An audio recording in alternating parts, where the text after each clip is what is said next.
I actually have a bit of advice that I will give you, podcaster to podcaster, that Okay. I've just figured out. Just figured it out Yeah. tonight. Is if you have any spicy questions that you want to ask your guest, you can first have plausible deniability by soliciting from the audience the questions that they want to hear. And then you can ask you can ask your guest and you can blame it on the audience. Sherry from Minnesota wants to know about Cardano. Oh. Oh. Okay. Sherry from Minnesota. Yeah, I think I know who that is. I'm obscuring the actual origin. That's kind of a hybrid of two characters that have contributed questions tonight. Yeah. I know exactly where the Cardano question is coming from. What is this? Yeah, I worked for No. Yeah, I worked for Charles Hoskinson for a little while for his project, which is Cardano. Yeah, I don't know. I mean, I don't know what I mean. Is there a question about it? Well, I think he was just trying to Sherry was just trying to be provocative because I was soliciting questions. Yeah. But I do wonder because I think a lot of people are sometimes a little cautious or shy about, everybody's kind of going through a process of learning and exploring. And I think it's rare among people who are kind of learning about this stuff, anything in this kind of new frontier to really, have total clarity from the first time they see it and kind of know the path. There's like a lot of like meeting people, exploring ideas, trying to figure out what's truth. And like, I think, after long enough, eventually we all converge on kind of similar things and we expect the world will converge on that similarly. But sometimes it takes some time and iterations and you hear from people that you might otherwise trust. So I wonder what, I don't know all the story about that, but did you kind of go into that? When was it? That was a while back, I guess. Did you go into that kind of already prepped on knowing kind of you come to your conclusions and you were kind of exploring it, or what stage were you in your sort of path? I was already a maximalist, as you'd say, before I worked for Charles. But like I also have bills to pay, so. So I basically hoard myself out there, and but it was a really fun time, and it's not like, yeah, I mean, say what you will about Cardano, but I think anyone who's really looked at the research that they've done, I mean, they have some really serious research there, and I don't. Okay, there's like the economic side of things, which is whatever, not that interesting to me. But the research, some of the research they did was like super interesting. The cryptographic work that they've done. They've got some really good cryptographers like Mario Langjaria in Tokyo Institute of Tech. They had this guy from Brazil. I forgot what's his name. I forgot his name. We just used to call him Director of Shitface because he was the guy who got everybody drunk when we went out. But he's like a really good cryptographer. And yeah, those guys produce some serious cryptographic work. And I'm not a cryptographer, so whatever. But but some of the things that they did has been useful. Yep. It's at least, it's not all bad. It's not all. I mean, yeah, call it a shitcoin. But even shitcoins do interesting things sometimes. Mm-hmm. And I see your hat, and I assume you're being provocative again with the Ordinals hat. Did you want to comment on the purpose of the Ordinals hat? Yeah, it's performance art. So like, I went to the shitcoin conference in Hong Kong after Nostrica, and there was a few Ordinals parties there, and they were giving out hats. So everyone hates Ordinals, so I've been wearing the hat around all the time. What about the inscriptions, though? I think inscriptions like, because I think this is opening up. It opens up. I mean, inscriptions have always been possible, not always, but like recently. But because nothing has really like blown the door off socially off that, so no one really thought about it, and no one was motivated to really do anything. And now it's like, okay, cool. So things are possible that people, generally speaking, didn't think were possible. And so more people are thinking about what you can do with that. And so I think, I mean, I don't know, when ordinals first happened, I was like, awesome, cool, because now over the next 6 months, we're going to see like a whole lot of innovation as it sort of percolates through. And some of it's good, some of it's bad, whatever. And okay, fees are high right now. It's annoying. But fees are going to be high ultimately anyway. Or, I mean, if Bitcoin continues to be adopted, and fees need to be high actually. But that's I can get into that. But but it's a good little practice run to see what happens when fees are high and get everyone thinking about what we're going to do about that exactly. And I don't think like any of this ordinals or the new BRC20 like what anyway. I don't think that's here to stay, Right. because it's going to get priced out by stuff that's actually like not, stuff that's real and solves a real problem. Because you don't need to be. I don't see anything so far with ordinals or BRC20 stuff or any of that, or inscriptions even.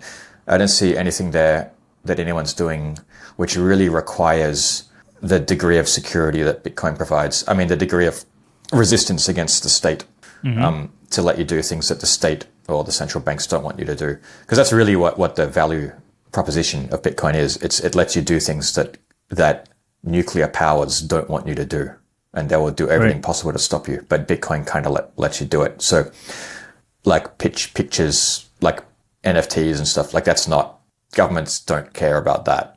That's right. They care about being able to print money. And so, and they care about securities law and stuff like that. So for reasons other than what they say they are, but I mean, it's getting around those things, which is what Bitcoin can do, and being like the cornerstone or the foundation of a decentralized architecture. Right. So it sounds like you're sort of sympathetic to the idea of running it as a way to sort of test how the fees work and sort of test how block space works, and is block space too full? Is it too empty? Are fees high enough? Are they too low? Sort of, it's just an organic experiment that we get to run before it really matters. Yeah. I mean, it's a good little test run. And also, it is an open permissionless system. So yeah, we can all fight over it and do what we want with it and see what happens. And hopefully it just turns out well. If it doesn't, then we're all in a lot of trouble, but hopefully it'll be fine. Right. So it sounds like you've mentioned, some of the sort of censorship resistance and state, kind of state defensive technology reasons for Bitcoin's existence. And obviously Nostr has, different architecture, but also, some real, decentralization of control and decentralization of censorship that might otherwise accrue to the state in kind of some bad situations or scenarios. And I think you've game theoried these things out before. When we were talking before, I think we talked about stuff like that. And I wonder, can you point to like a motivating factor in your experience? Maybe it was, long time ago, but something that really drives you toward working on these kinds of problems and being interested in these kinds of problems? It started from I just have like a really, I don't want to be controlled by anyone. I really hate the idea of being controlled by anything or anyone telling me what to do, or the idea of authority. I don't know. It's sort of like, why would you be able to tell me what to do? Like what? I'll make my own decisions. And then that sort of like, it just kind of, I have like a deep feeling of disgust when someone tries to like control something. I don't know. I can't really, it's sort of an emotional thing, I guess, but yeah, I mean. And even at a distance, like if they're not doing that to you, but they're doing it to other people, you still kind of have that same reaction? No, because other people can make their own decisions of whether they want to be controlled or not. Some people want to be controlled. Okay, like that. You can make a case for it, but like to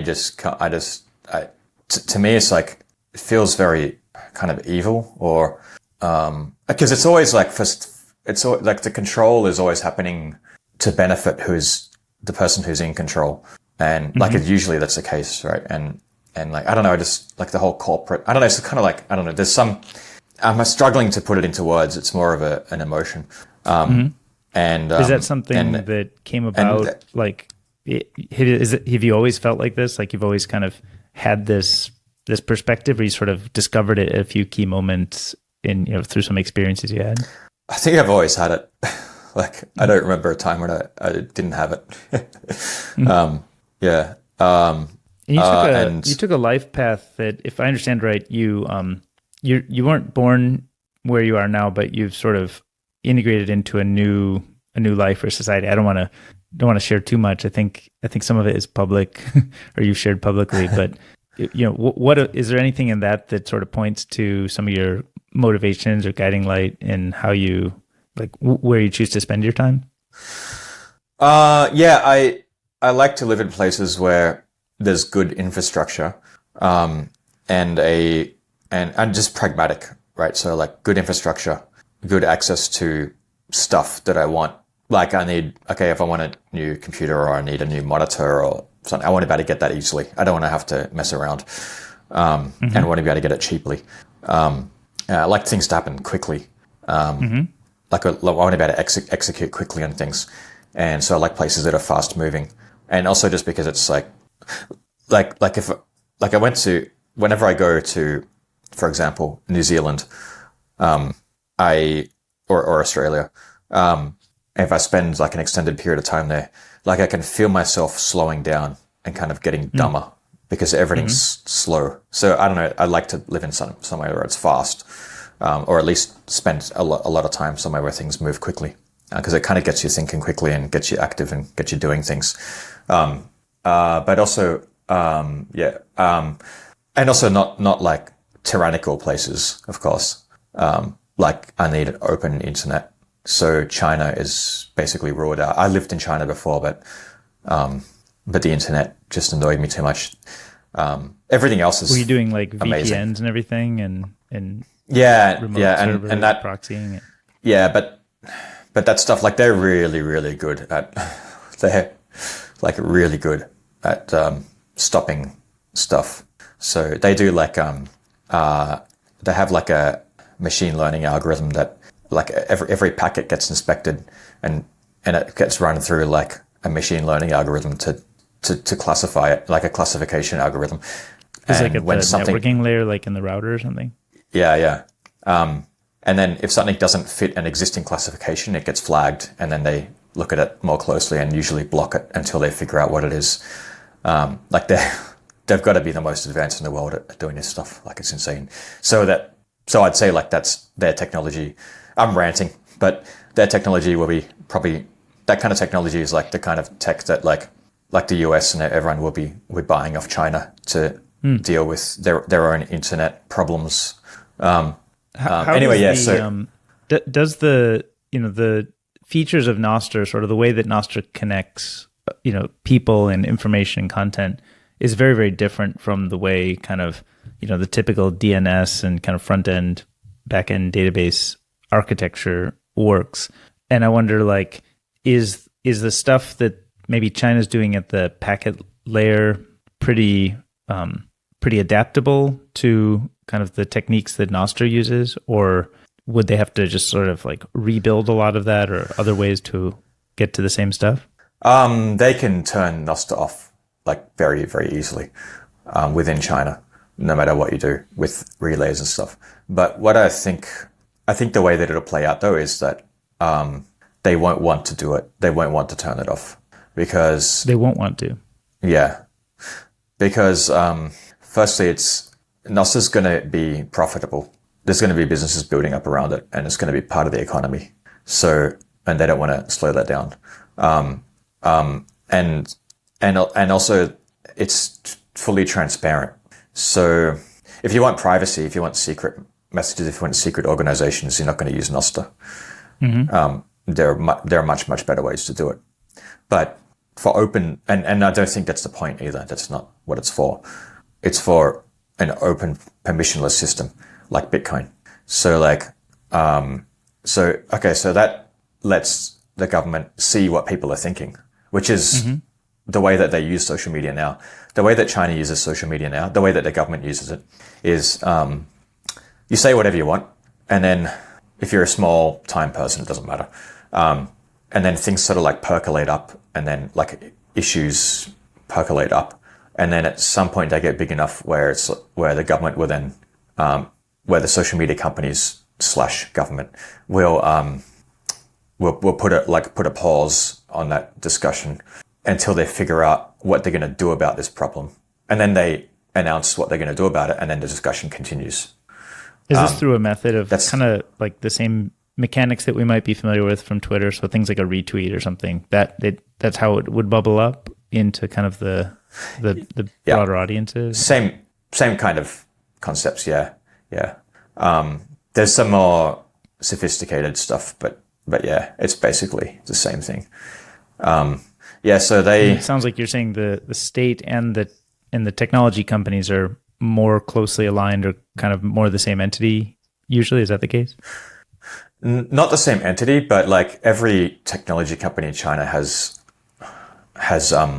party members that work for it, and they have influence over policy, and to more or less degree, depending on the company and depending on like the department within the company and stuff like that. So like, and also just like, I don't know, in China, like a very, so like in the, I don't know what the numbers are, but like in, say, for example, the US, there aren't not a very high percentage of the population is like a member of a political party. But in China, like pretty, like a very large percentage in comparison is a member of the Communist Party. And so like you end up with like a situation where the representation within the government is actually quite a lot higher, which is why you have, if you look at the polls in China, and there are objectively, there is objectively useful information there that you can find. The approval rating of the Communist Party is like always higher than the approval rating of any party in a democratic country. And in reality, I mean, it's not like a made up thing, but you can find real data. And the reason for that, I think, is just because like everyone's in the same party. Like the whole, like the membership within that party is so big. And so there's so much influence over the party coming from the ground up that it kind of works out. And, anyway, and that's also why there's like official representation within these tech companies. There's official representation from the party, but there's also representation from the ground up, from that other angle, if that makes sense. So from that party, they have representation within the tech companies or the platforms that would be distributing the information? Yeah.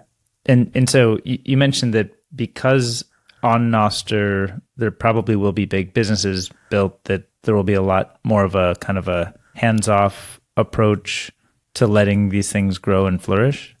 Is that the right way to think about it? I think that firstly, it's not on the radar at the moment because it's not big enough.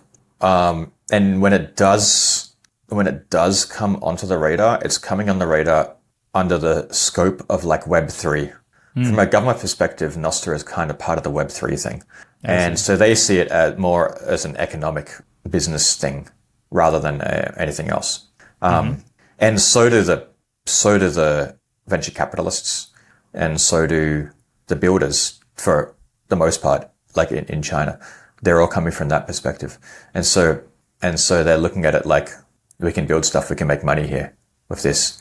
And once something makes money, it's kind of hard to stop in China, because like there's all the incentives, all the it's like a self-fulfilling system then, right? And it's difficult to get a lid on that. Do you think making money stuff in Nostr is going to feel similar to the way making money works outside of Nostr, or will it be more of a Bitcoin native way of making money? Yeah, I think it's going to be totally different.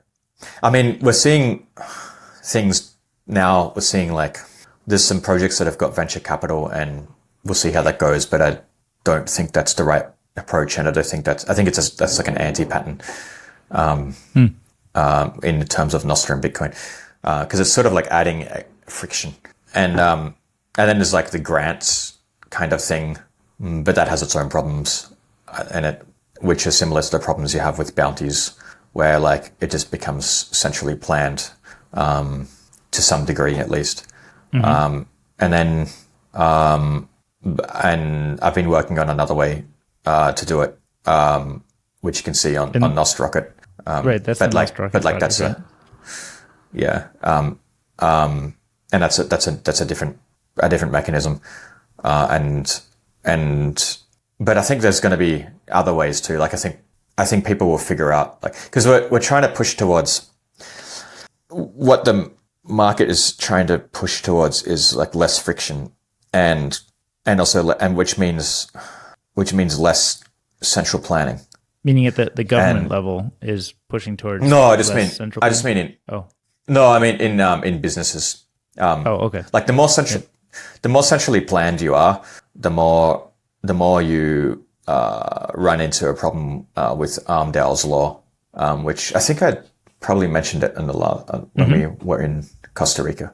Yeah. So I mean, like, yeah, that you have all these synchronization points, and people can't work without permission and stuff like that. So I think like the best way to work on a project is you communicate through action, which means communicate with code, and find a way to work where you don't need any upfront consensus on what to build or how to build it, because that'll give you then an edge over everybody who's working with like a centrally planned thing, where you need permission for things and you need to wait on things and you need synchronization points, because that means less people can work on something at the same time. Right. So this is kind of consistent with what I think traditionally we've seen in the open source world, right? Like that's kind of the not centrally planned, kind of the Cathedral versus Bazaar. It's kind of the Bazaar style of contributions, right? And then if go ahead. Oh no, you go ahead. Yeah. So in Nostrocket, if I understand right, the goal is to add more of like an economic layer on top of those contributions. Is that kind of one of the main things, kind of versus the generalized open source ecosystem? Is that kind of trying to create the right sets of incentives and alignment to make money work within that kind of system? The goal is that anyone can work on a project and contribute to it, and then the revenue that's produced from that work is fairly distributed to everybody who contributed to it, and the work can be done without any synchronization points, without any shared mutable state between people working on it, or at least to the least degree possible. But the main thing is it's got to be just like Bitcoin is pristine. It's fair. It's totally fair to everyone. That's the way, and you don't have to think about it. Mm-hmm. So that's the goal. The goal for Nostrocket is the same thing. It's pristinely fair for everybody involved in a Nostrocket project. You don't have to think about how to collaborate with people. You don't have to agree with anybody, because there's nothing to agree about. You just either you work or you do something, or you don't do it. It's up to you. Same like Bitcoin. When you start having, I think with value, it's kind of everything's very, in a sense, fungible, right? Ideally. And so kind of, even with the fungibility, there's, some people who would have questions around the fairness. I agree with your assessment, but I think a lot of people have different intuitions around what is fair, and with fungibility even, right? So with a piece of work is like non-fungible, right? And how do you think about that, getting that non-fungible work to fit into a system that people would agree is fair? Like, how do you build that kind of consensus? I think everyone has a fairly good idea of how much their work is worth. in term, they at least know what it's worth to them, whether they will do it again. Like what they will need in return in order to keep doing that, like what's sustainable to them. And then, so you can put that out there first and then see how people react. Do your peers agree about that? Because they're also working on similar stuff and they know if you're full of shit or not. So, and I think, so if your peers are like, yeah, that seems about right, then, okay, I think that's about right. Like, and then you just add all that up together, right? So, and then, I mean, like, probably like, I don't know, some percentage of people are honest actors most of the time, and some percentage of people are just psychopaths. And the key is to have a system where you keep psychopaths out because they offer no value. They only take value.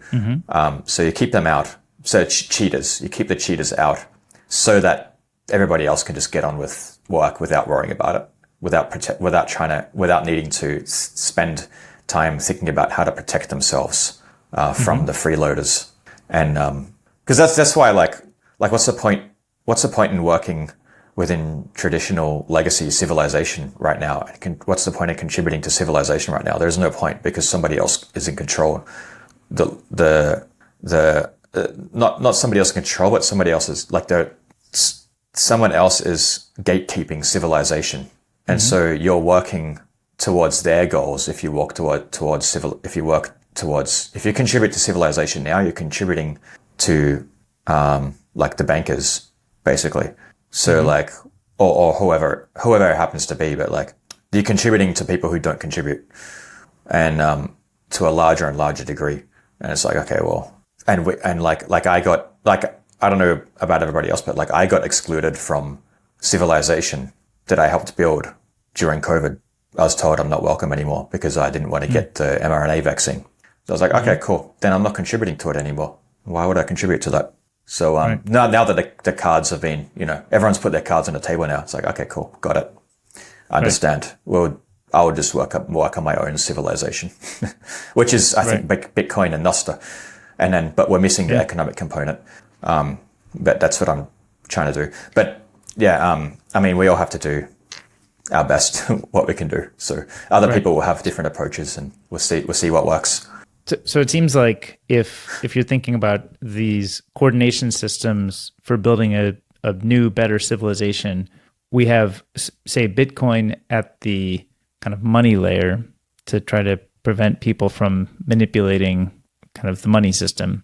And then we have Nostr at the communication layer to try to prevent people from censoring or suppressing speech.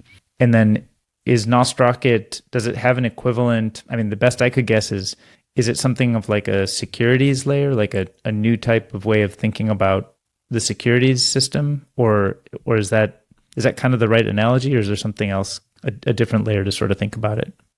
Yeah, I guess securities are like companies or governments or like any kind of human organization.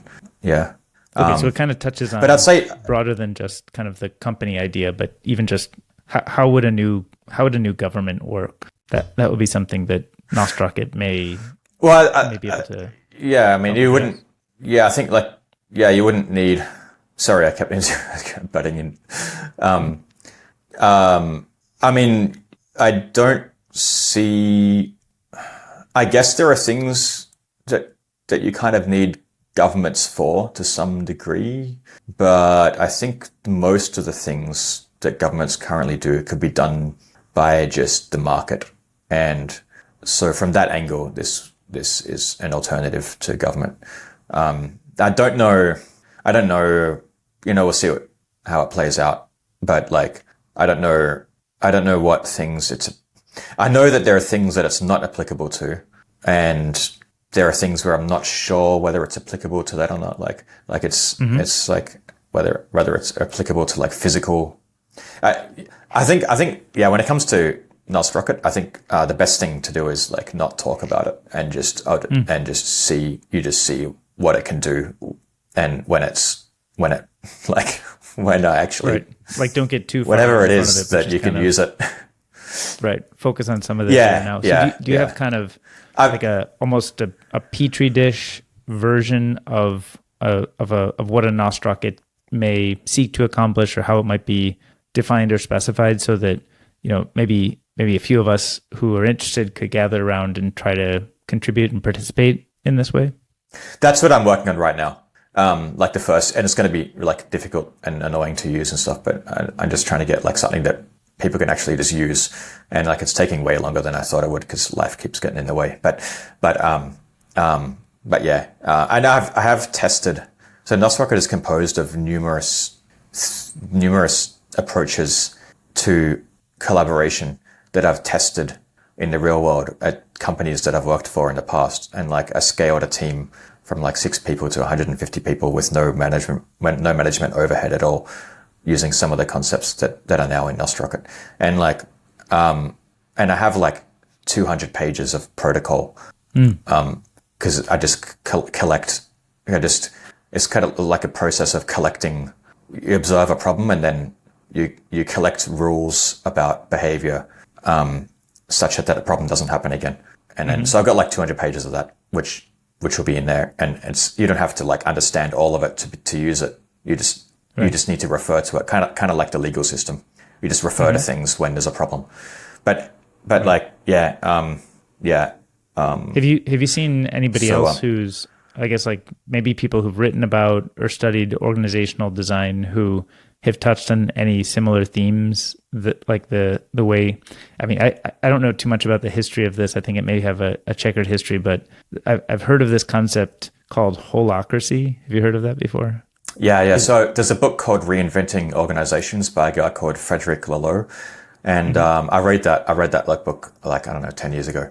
And yeah, that forms part of it. There's the problems with that, but Bitcoin didn't exist, not really, when that came out. So right. Bitcoin solves a lot of problems there, and it allows you to build a new. It's sort of like, I view this as the next iteration of that kind of holacracy thing. Not holacracy per se, but teal organizations.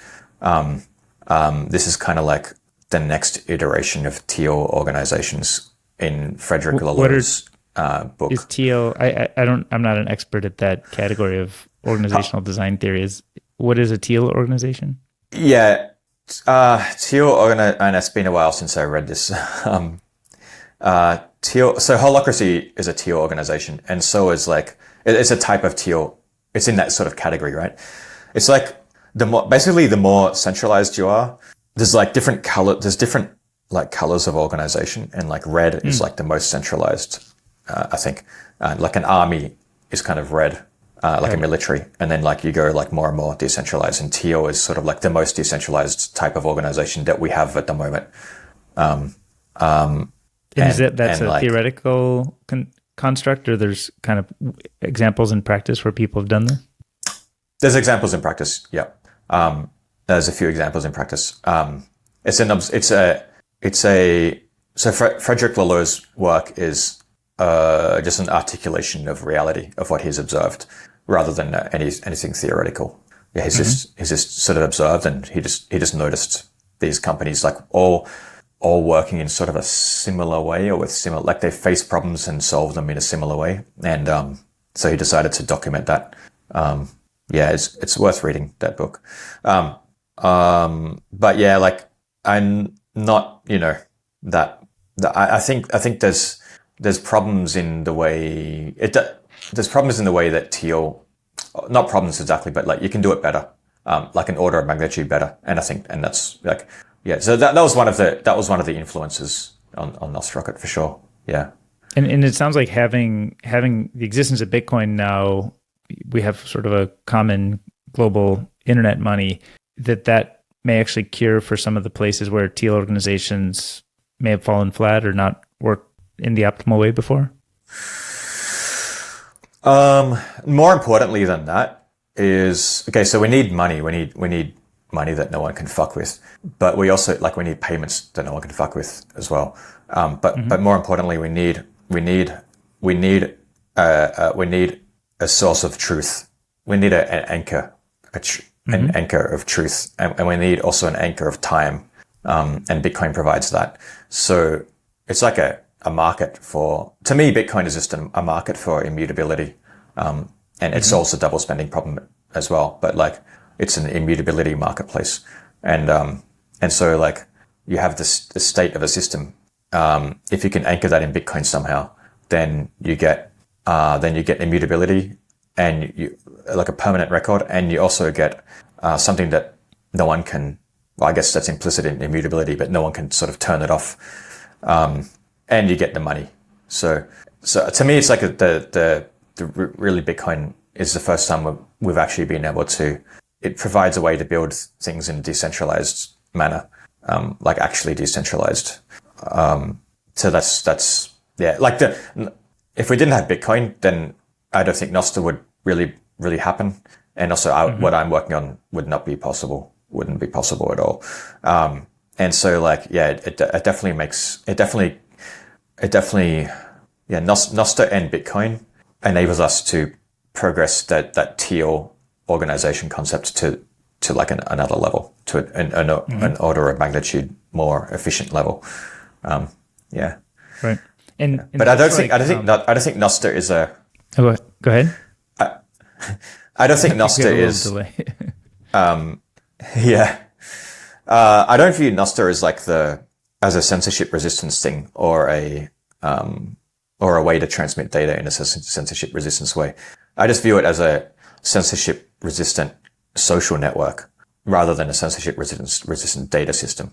It's the social network that can't be fucked with here, not the data transfer. I think that's what it really does. Yeah, see, I always call it kind of a new type of web publishing. So would that fit in your definition, or you think that's kind of outside of the scope of how you think about it? I think it's that as well.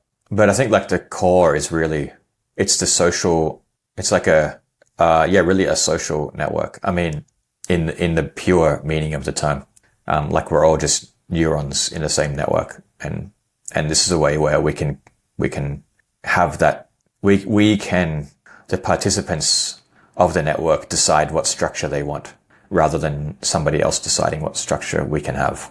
Right. And it's the first time it's really, there's been other attempts and technically it's been possible, but this is the first time where it's really actually started taking off.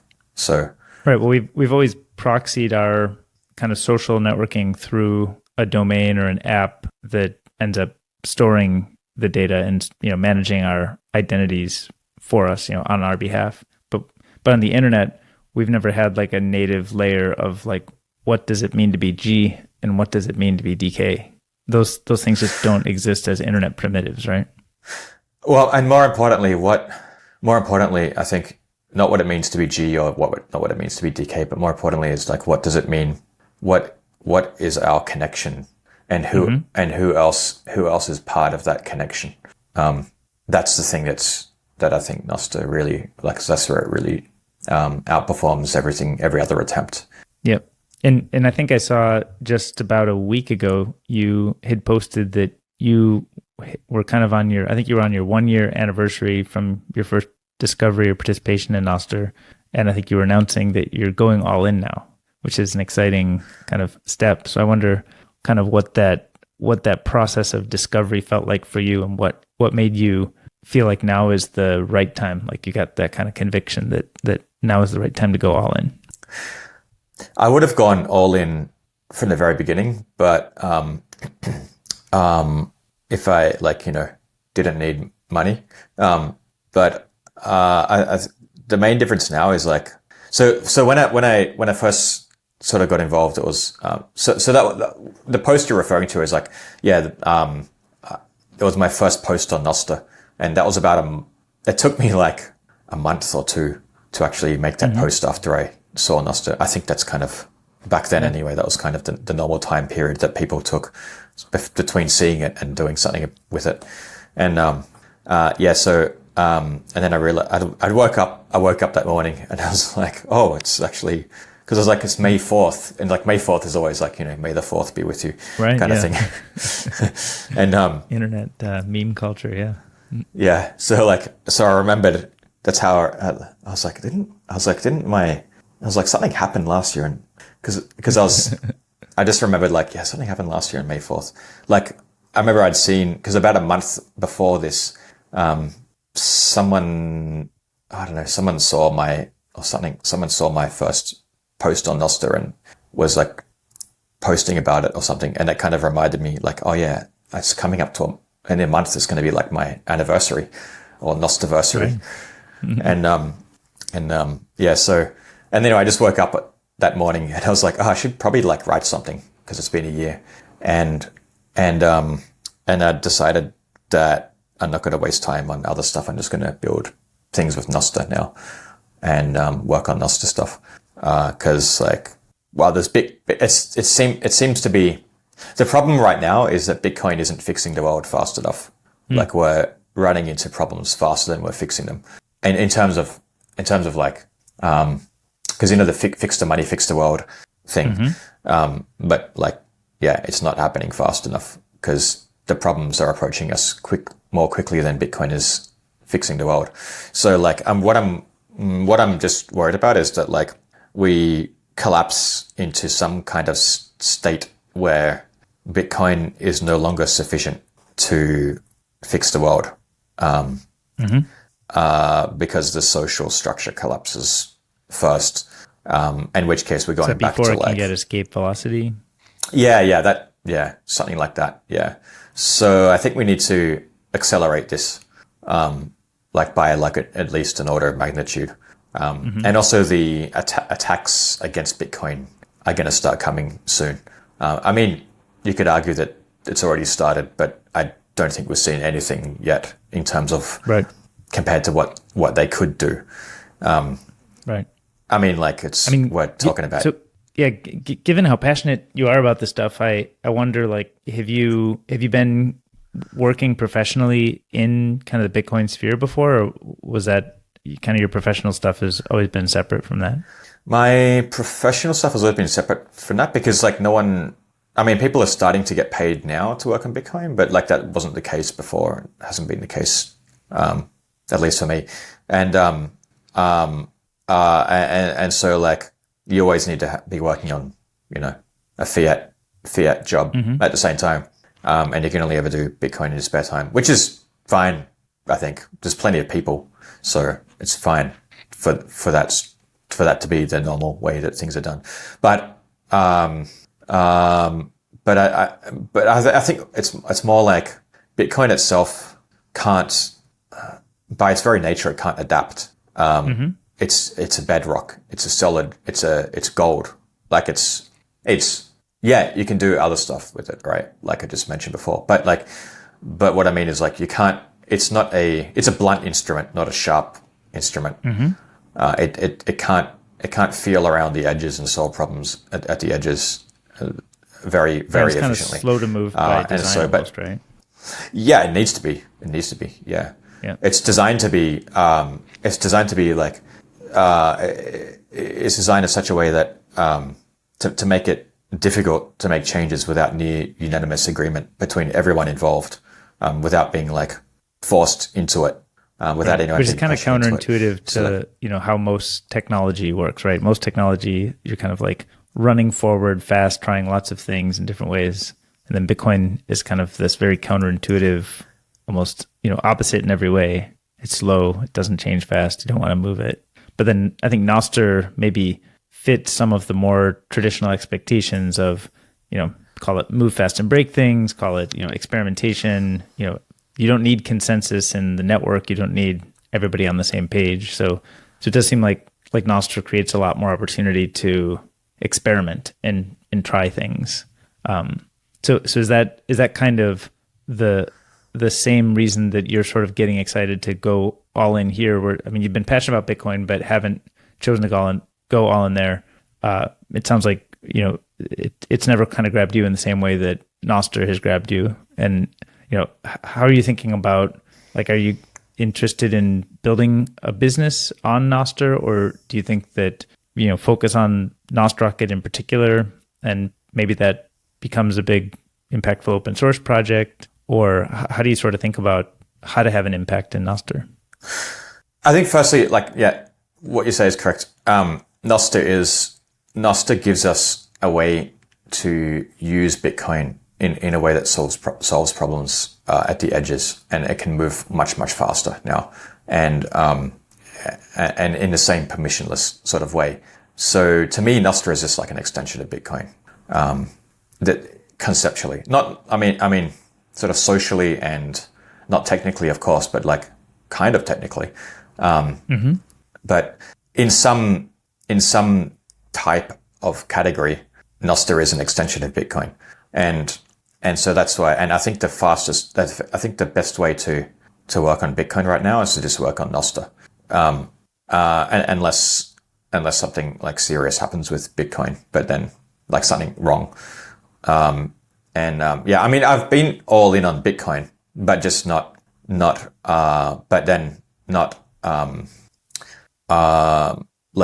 but I still needed a job. That's all. So, so now going all in on Nostr actually paradoxically means, I need to spend my Bitcoin to like support myself. But I think that's the right thing to do at this point. And it's good for Bitcoin, because if Bitcoin doesn't work, I think we're in, I don't know what happens after that. I don't even want to know. It needs to work. I agree. And you were starting to address some of the kind of risks or problems that you see maybe coming down from kind of the structure of the world, or kind of the control points that might emerge around Bitcoin. Did you have some kind of hypotheses you wanted to kind of offer around kind of the risks? And maybe there's some near-term risks that you've seen, or some sort of emergent. I mean, obviously, the banking crisis in the U.S. and kind of I don't know how much that's propagated worldwide, but it feels very palpable here anyway. Is that the kind of stuff that you had in mind? What I have in mind is a more long-term, broader perspective of how Bitcoin comes under attack. So the initial, up until this point, it's really been in like a honeymoon phase where no one cares about it. The people, with power don't care about it. It's not a threat to them, because they face threats all the time, and they can only address the most pressing threats. And Bitcoin hasn't been that threat up till now. They're starting to figure that out now, and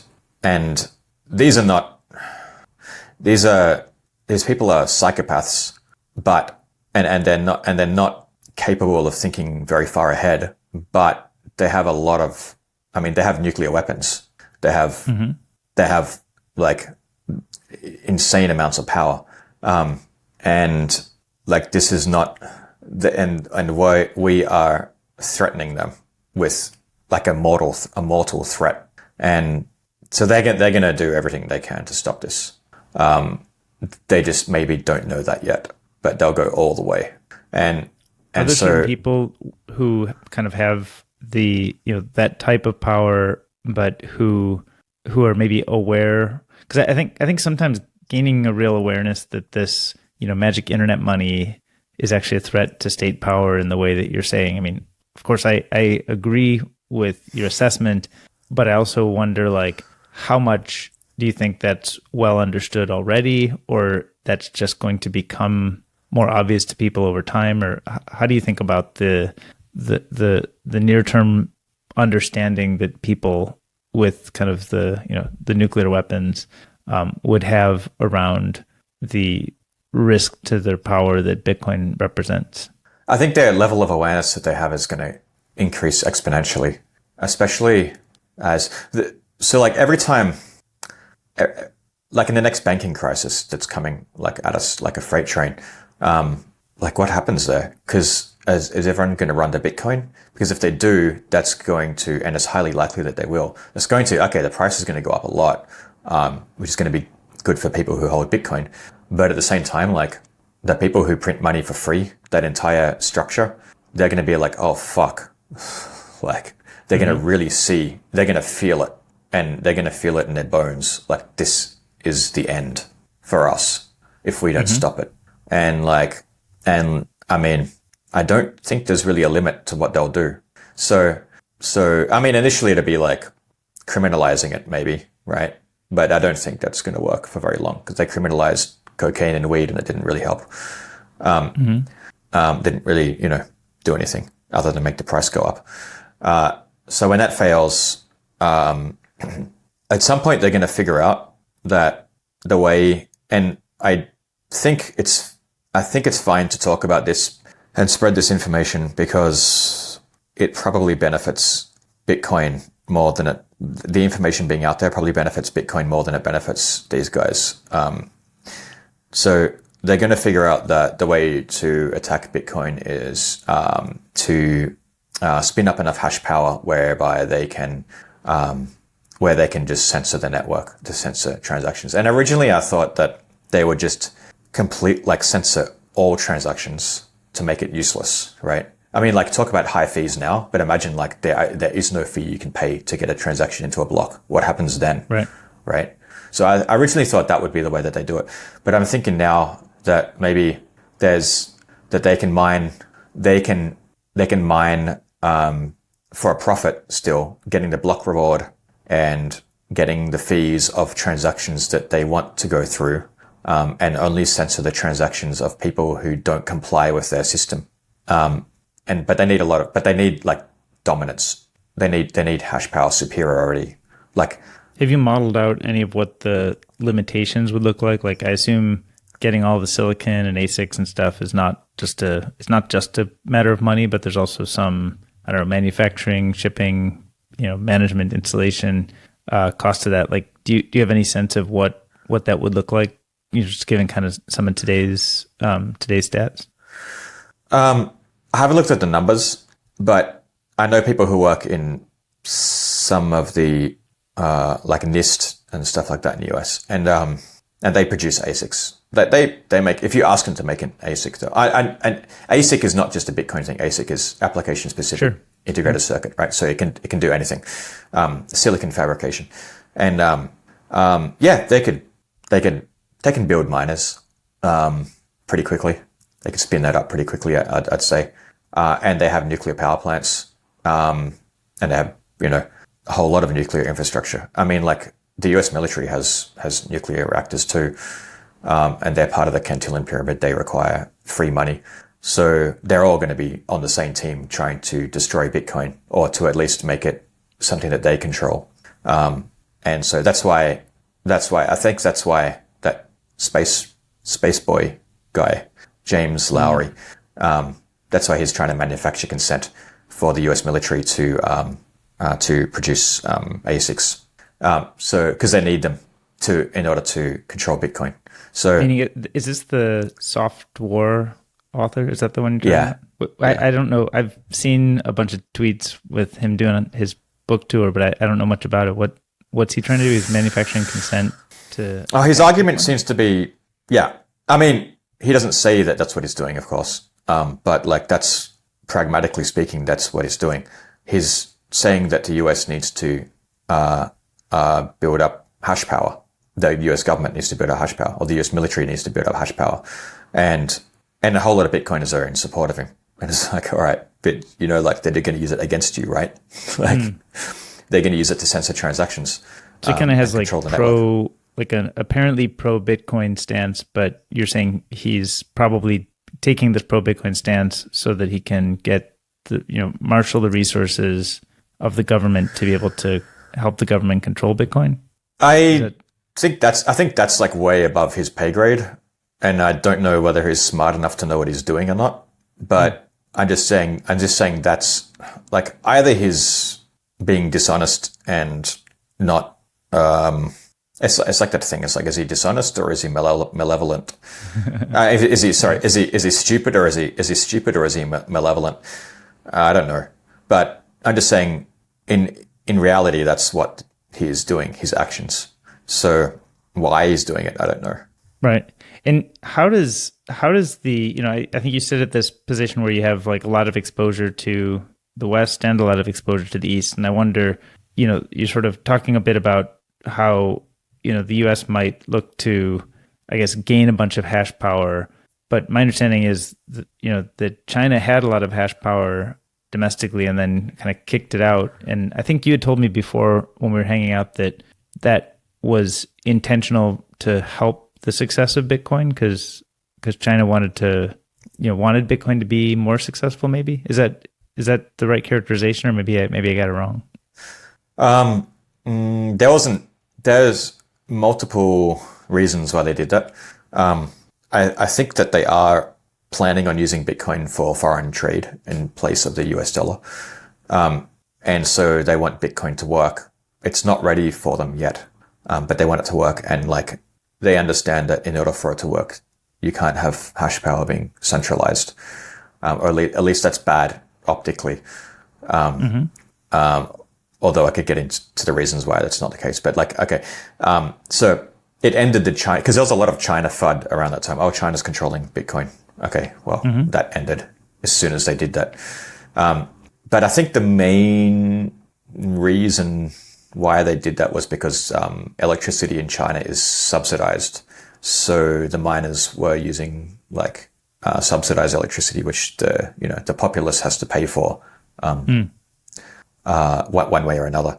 And so they were kind of like, it's like, okay, use electricity to wash your clothes and stuff. But don't just turn it straight into money and then export it. Right. I think that's the main, like it's kind of like giving the miners, like an advantage over, or an economic advantage over the rest of the population in terms of like electricity, prices, something along those lines. That was definitely one of the big reasons as well. And then, but the hash power in China's come back up again anyway.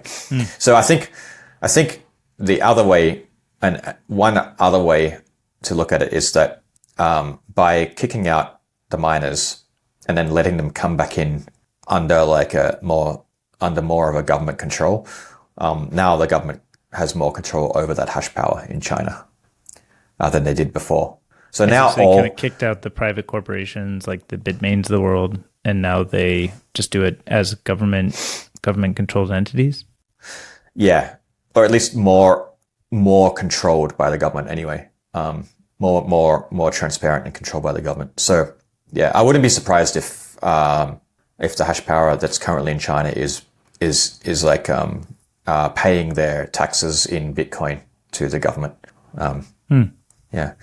So, which wouldn't have been the case before. And I think it's just like how China always, you can never be sure why they do something, but one pattern that they always follow is they shut things down and then figure it out and understand it and then reopen it with certain restrictions in place So, that could be the entire explanation for everything here.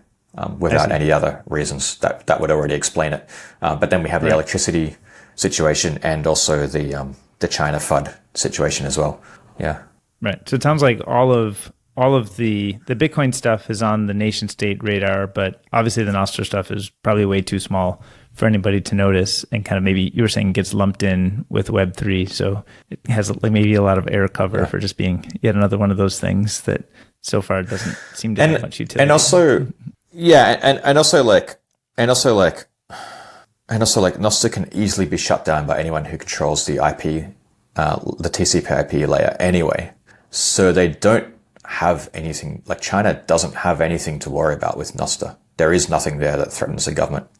Because China they can turn it controls off. like the top level domains in China. They control the networks, the IP, the TCP/IP networks themselves. They control all the routing, all of the every packet. Every packet in China is subject to government inspection, so they've got all that. They don't need to worry about Nostr. There is no situation where Nostr threatens the Chinese government. That's not. Do any of these not in a. Oh, sorry. I think we got a delay again.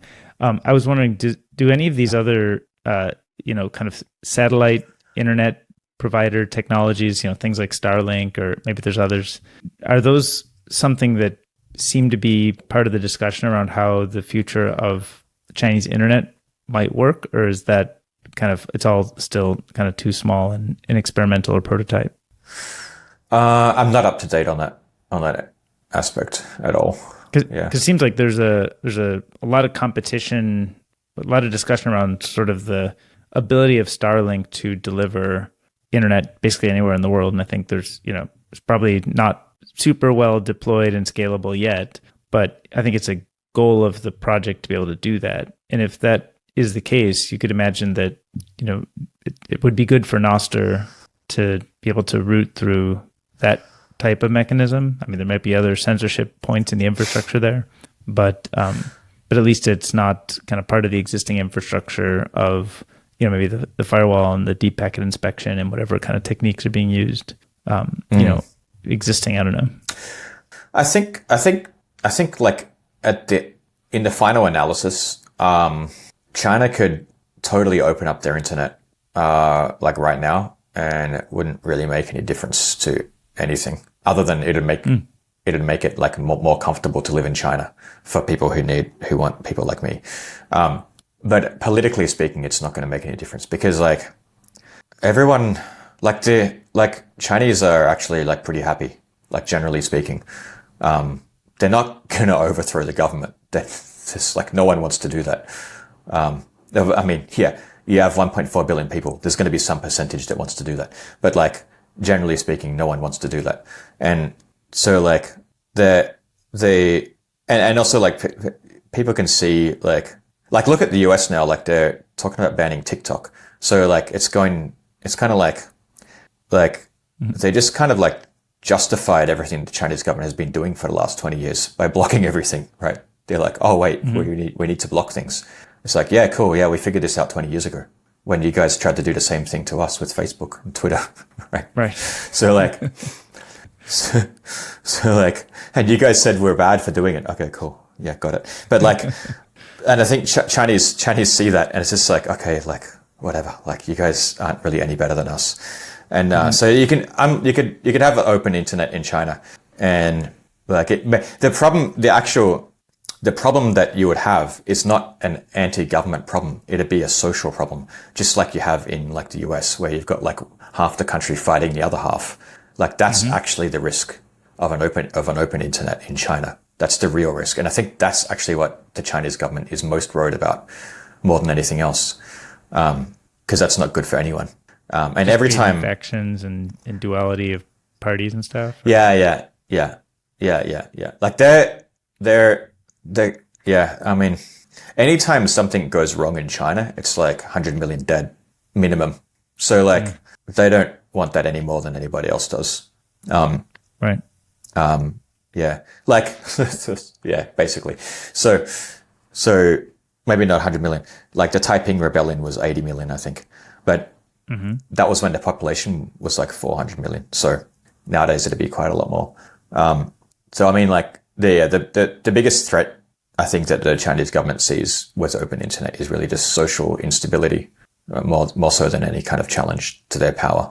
So if China with the technologies at the networking layer can really reduce the impact or usage of Nostr, do you think like how do you get around that, or does it just not matter? You think Nostr is for kind of the otherwise uncensored internet, or I mean, how do you square it? Because it almost seems to me like it's a little bit of a sad story that this kind of breakthrough that we now have social consensus around a new way to do things that may correct some of the problems that we have with existing systems, but if it ultimately creates new pinch points that we don't even have hypotheses around how you route around, kind of at the the networking layer ultimately is the required to make networks work, you need to have some sort of transmission layer. Do you worry at all about that, and how do you sort of square that with your optimism that this is kind of going to take us, going to take a lot of new technology mainstream, including things like Bitcoin? I think we're seeing the Chinese government adapt to Bitcoin, and I think they'll adapt to Nostr in the same way because the benefits outweigh the costs and the risks. And it might take them a little while to figure it out, but I think that they'll get there. and I think it's going to spread in China among primarily among people who are already technically competent, and at least initially, the same way that it did with us, right? But like, and then but then like the VCs are already starting to get in on it in China, and so once you have money going in at a grassroots level, like it's not like Alibaba level, it's like ground level VCs. Once you have enough of that, that's kind of like that's a sector of the economy that the Chinese government doesn't want to shut down unless they can really see that it's doing something damaging. If it grows very quickly, they'll definitely like pause it for a little bit. They'll try to anyway, to try and get a handle on it. Just like they did with shit coins. They shut down the exchanges and stuff. Was that for but they kind of security type regulatory stuff, or was that something else they had in mind?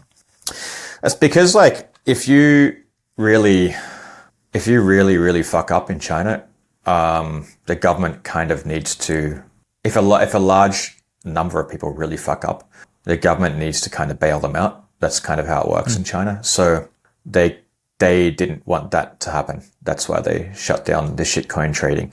They were like, yeah. Like they would have to bail out citizens or something? Yeah. So, cause it's like, why, cause the mentality in China is they operate in a safe space because the government is protecting them.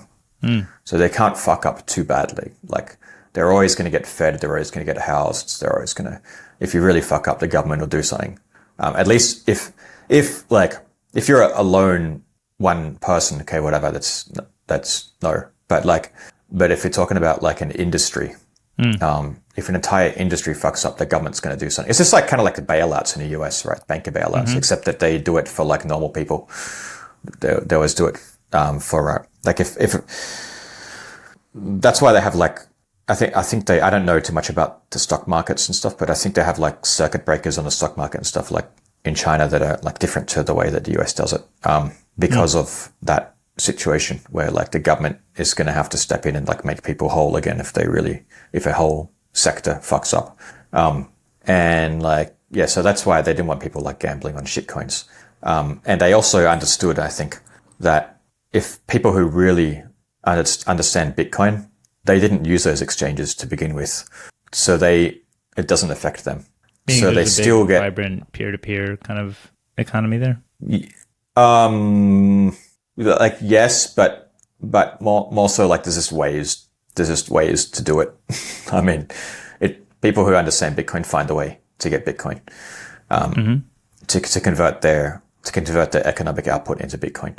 So like, and that's like people in China have been doing that. And so like the bans, when China banned all the exchanges and stuff, all they did was shut down the weak hands, who were going to sell for profit anyway, because they're just gambling on it.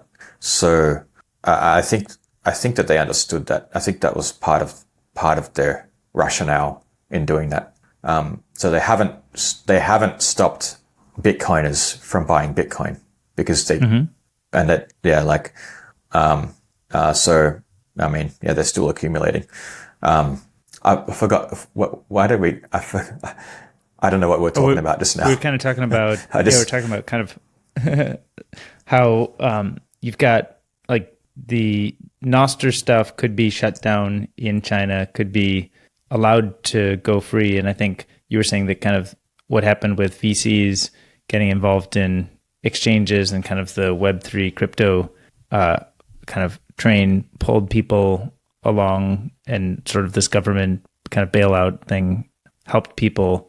And maybe it sounds like that same kind of pattern wouldn't exist, or there's like a lot more maybe what the government might consider as valuable economic output that might happen on Nostr. I don't know if that's, I don't want to draw your conclusion for you, but I think that's what it sounded like maybe we're going toward. Yeah. Okay. Yeah. So I think the fact that the government can shut down Nostr will make them much less nervous about it. It doesn't mean they won't shut it down. if it grows quickly, they will shut it down, but then they'll probably figure out that they'll probably reverse that decision like they're doing now with Bitcoin. But I don't think it's going to grow. I don't know. I got a feeling like Nostr in China is going to grow at a pretty sustainable rate rather than a really fast thing. And it's growing, and it's growing among, the use of Nostr in China is growing among developers more so than users. And so you're dealing with very competent people who can build things. And yeah, I think it's going to reach a point where it's uncontrollable, in terms of socially speaking anyway, pretty quickly. And then it'll just sort of grow from there, in a way where the government will be kind of like forced to look at it as a resource that they can use rather than a threat that they should shut down. Right. Do you know, especially right now, because like you host some meetups, right, around town where are you meeting other Nostr developers around there, or what do those look like? Yeah. Meeting other Nostr developers around Hong Kong, and a lot of them are from China, from the mainland. It's a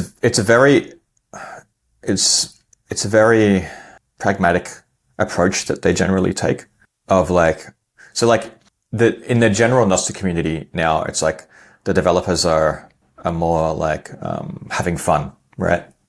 Doing it for fun.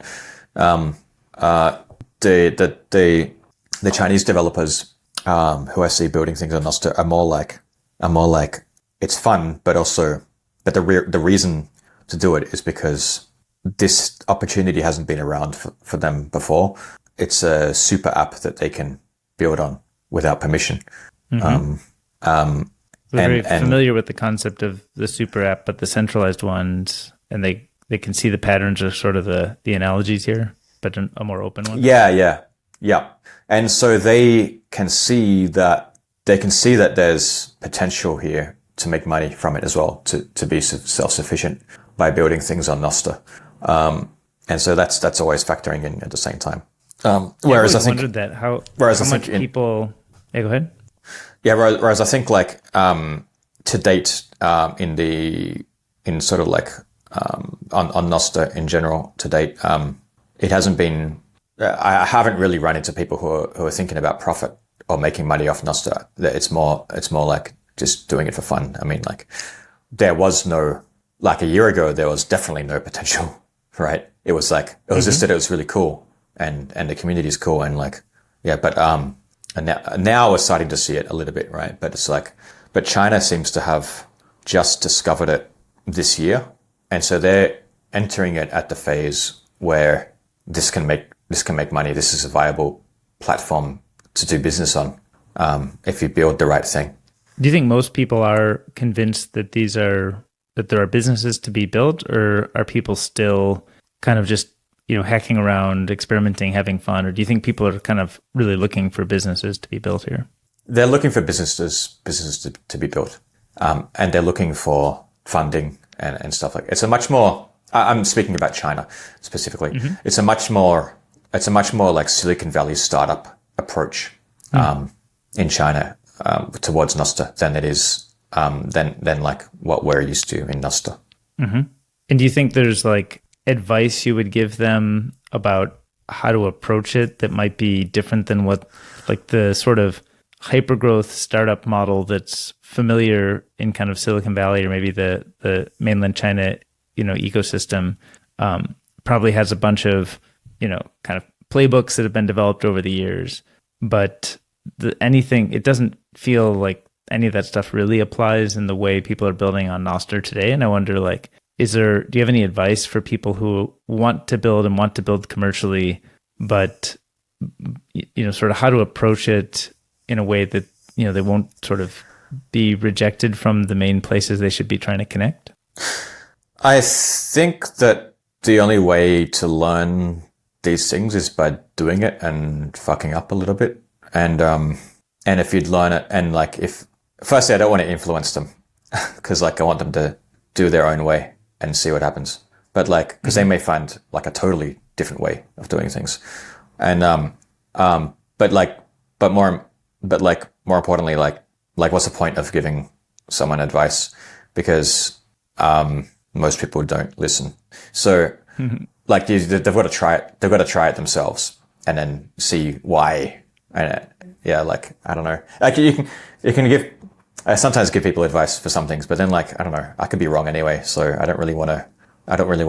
If I see something really, really, really like okay, I tell people, people who are new to Bitcoin or new to the concept. I tell them, like you will go through a shitcoin phase and you'll regret it, but there's nothing I can say to stop it. But yeah, like, but when you throw it, when you throw it, we can chat. Right. But if somebody's, let's say somebody's heard about Nostr and maybe likes the principles of what they've heard about how it works, but they don't yet know really what to do with it. Do you just sort of recommend, get on and start interacting with people, or is there a canonical Hello World application that people should build, or should they start with NDK and then sort of build something of a Hello World where their message is pulled off of multiple relays, or what's sort of the first way to get involved? If they're like a normal person, then just like install Damus or Amethyst, and start messing around. But then, if you're a developer, then yeah, I'd say like, well, I think developers generally don't need any advice because they can figure it out. But I'd say like NDK, yeah. But I don't think there's no example application yet. But I think Jeff and Pablo will have something pretty soon. So like I'd say like, yeah, NDK is probably the way to go. Fiat Jeff is really good at making libraries that break all the time and which like prompts people to do something better. So like but it's a good kind of a little shim. It's a good there that people can build on. Yeah, I mean, like it demonstrates what you can do, and it like makes it easy to get started. And then and also like he wasn't building these things for. There's an adoption curve.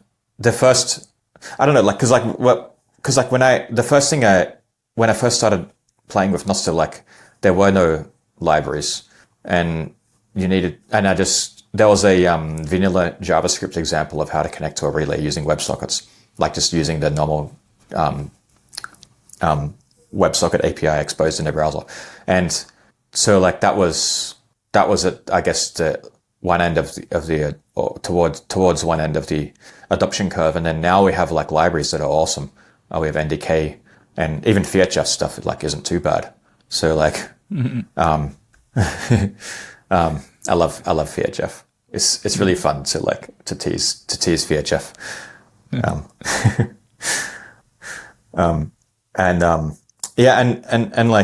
I don't think there's any advice to give to developers who are already like developers. I'd say like for people who want to be a developer who aren't like don't really have any experience yet. Then like I also don't really know what to tell them, because other than the only thing I'd say is like don't learn anything for the sake of learning it. Like there's no point to learn how to write code because you want to learn how to write code. It's like that's kind of silly. Like identify a problem that you want to solve or something that you want to build, and then figure out the easiest way to do it, and that will lead you on the path to like how you like to learning, and you'll learn actually like way faster that way anyway. And so that path I think for most people will involve NDK or maybe the Rust. There's a good Rust library, and there's a half decent Golang library. So, but it depends like what you want to build exactly. But I think most people are going to be building stuff for the browser. And so yeah, NDK is going to be the way to do that for sure.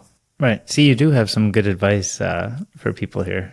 You just, I think you fit the pattern of, I think one of the things you returned to a lot when we first talked about Nostrocket was really, can you set the goal well? Like what's the what's the goal of trying to do, what's the purpose of this segment? And in the same way, you're kind of saying like, get excited about something. Like, what do you want to accomplish? And then figure out the tools to do it instead of play with the tools to try to figure out the goal. Yeah. What problem do you want to solve, and for who? And like, is it a real problem, firstly? And then, does anybody care about it, secondly? And you find out the second part pretty quickly when you release something and you see if anyone cares about it and uses it or not. But, yeah, I guess also like, I don't know, you also just get excited about just an idea that you want to build, which is also perfectly valid. Even if it's not solving a real problem, but it's still like fun. So yeah, I guess the problem is that you're bored. Yeah, with all of the stuff going on, it seems like there's a bunch of people who take the approaches of just building little hack projects here and there. I wonder, sort of, do you find yourself drawn to that approach of like things that are maybe not within the mission of what you hope to accomplish long term, but that are just might be little fun things? Do you do those kinds of hacks, or is that not really in your style of work? I try to actively avoid that as much as possible. It's very attractive to do that, but then it just always detracts from like the real goal, which is like making Bitcoin, accelerating the process of fixing the world so that we can get it done in time before we run into problems. Get it done in time. Yeah, we're on a. The clock is ticking, and I don't know how fast it's ticking, but it's definitely ticking.